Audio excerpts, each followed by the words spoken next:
So the new gate with episode 4 is continuing on its trend from last week on being way better than I was expecting, and doing something and really flexing something that you don't often see with Isekai. Now, it's not like this is the first show to do it, mind you, but it's kind of a double whammy of what actually makes this world interesting. So the show started off with a video game that they defeated, that they were trapped in.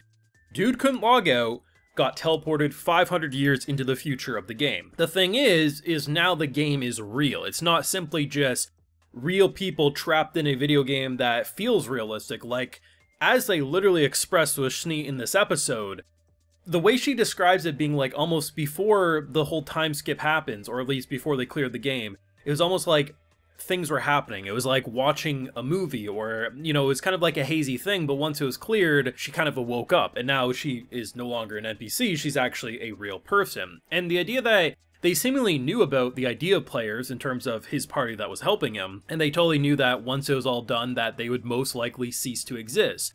But because he didn't log out, and because he was, you know, transported 500 years in the future, the fact that they got to live their own lives is just such an interesting concept that's not seen every day with these types of shows.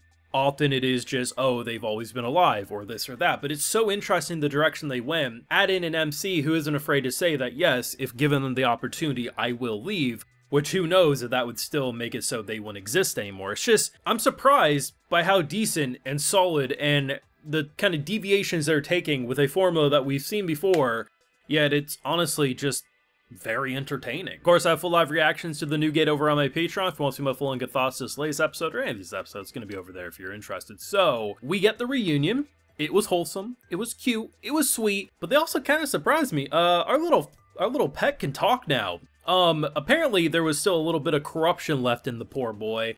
And our little fox girl now can talk. Pikachu can talk. Got 3 tails, but don't worry, can make it look like 1 tail, so it's not looking like a legendary beast. It's just wholesome, man. It's incredibly wholesome, and I like the idea that despite this show visually not being the craziest thing of the season, every other frame I could argue this is the most average looking show, or slightly above average. Because when you look at the skeletons as an example, whether they're 2D, whether they're 3D, they all look really good, and that big boy, the big boss of this whole skeleton horde, is literally one of the coolest skeleton designs I've seen in anime in the past couple of seasons. Like, legitimately, these skeletons are way better produced than you would expect in a show that every other frame can look like. Okay, you know, at one point Shin jumps up to do an attack. It's the most basic animation. Like, it's below average quality, and then they'll do this incredibly well animated sword slash. It bounces around. Is it generic or is it pretty decently produced?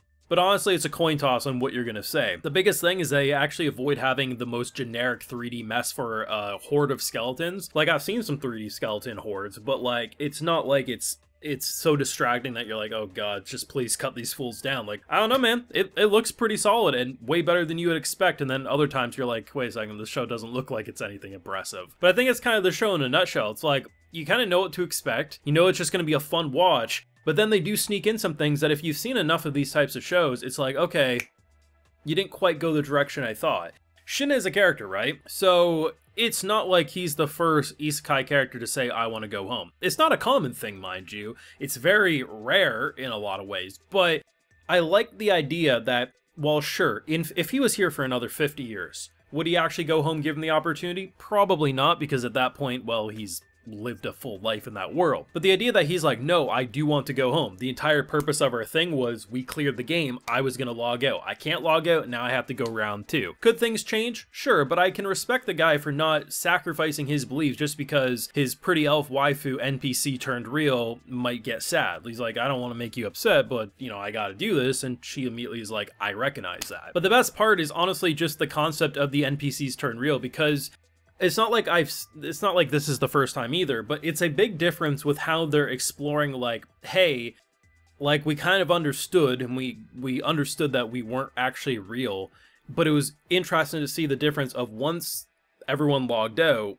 Before that, it's almost like they were just, it was going through emotion. It was almost like a hazy, foggy dream, and once everyone logged out, because it became a reality at that point, because it was no longer following the game, it's like everything became clear. It's just such an interesting way to explain an NPC turned real, And it's so fascinating because the only reason, and I don't think we need a plot, like in plot reason for them saying it or something, like confirming it, I guess is what I'm trying to say. Like the reason is he never logged out. So therefore, they got to continue to exist and didn't cease to exist once our boy left. And it's hard to say what would happen if he did log out now, because it's not like he can log out, right? Because this is reality, so maybe he would need like a teleporting stone or something, I don't know. So at that point, it feels like, because it's no longer a game, it's now a new reality, they would probably be able to continue to exist even if he left it. But it's hard to say. There's a lot of magic shit at play, but I find that interesting. I really do. It just makes for a much more engaging episode as our boy's just casually launching hyper beams of elemental blasts left and right. And to the point that his sword's so built different that dude picked up his sword, it's chipped,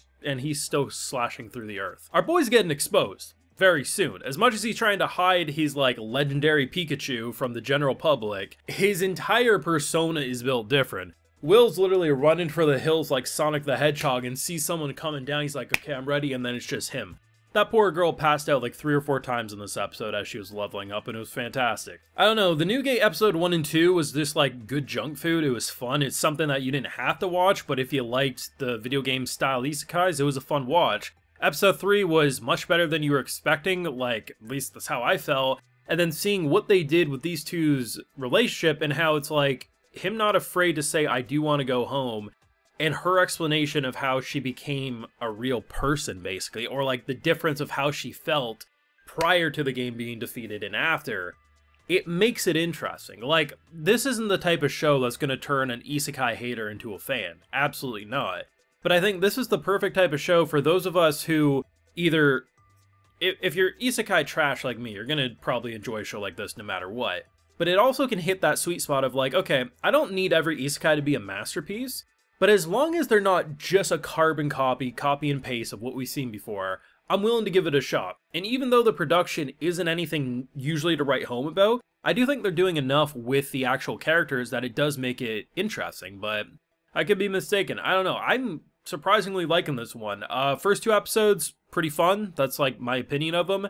3 and 4, pretty damn decent if I'm being frank. We'll see where it goes, but I got more hopes for this one than I initially thought I was going to, but I guess we'll see where they take it. Let me know what you're feeling though down below, especially with the whole idea of the NPCs and the way they explained it, because I thought that was pretty fascinating myself. But thoughts down below, leave a like if you enjoyed, subscribe if you're new around here, of course ring that bell so you know if I want to upload more. And like I mentioned, I got those full live reactions over on Patreon, and hey, while you're over there, I'll also give you a video shout out. Alright, so today we got Dan Yang, Hackin' Bard, True Obelisk, Uncle Tony, Sean, and Yahir Sanchez. So I appreciate the support, everyone. Please take care and have a good one.